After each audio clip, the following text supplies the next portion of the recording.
Ici, à Abidjan, pendant 2 jours, élèves, enseignants et populations sont attendus au lycée technique de Cocody pour visiter les stands de l'enseignement technique et de l'enseignement technique des journées portes ouvertes pour rapprocher l'enseignement technique justement de la formation professionnelle. Merci. Regardez. Ils sont nombreux, ces jeunes Ivoiriens qui ignorent encore l'existence de centres de formation technique et professionnelle en Côte d'Ivoire. Ils sont également nombreux à ignorer l'immensité des débouchés qu'offrent ces centres de formation technique et professionnelle. La formation professionnelle est même une solution à l'immigration clandestine.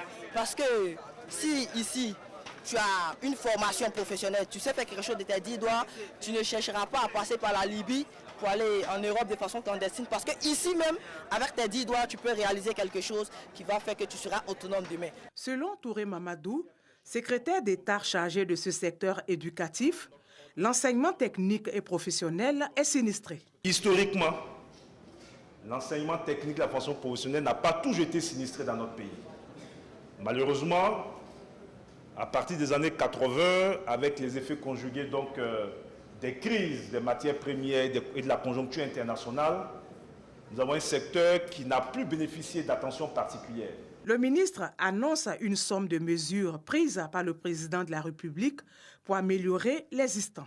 Il s'agit donc de remettre à niveau le plateau technique de nos centres de formation professionnelle. Un vaste programme de remise à niveau du personnel enseignant de notre dispositif sera aussi une priorité de notre département d'ici 2020.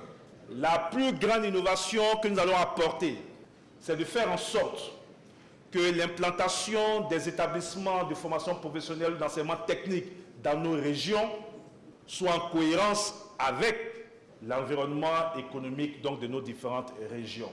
Le grand public est invité au lycée technique de Cocody pour y visiter des stands dressés par les élèves et étudiants.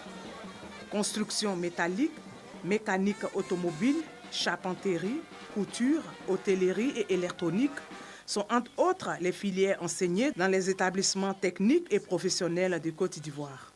L'exposition s'étend sur 2 jours.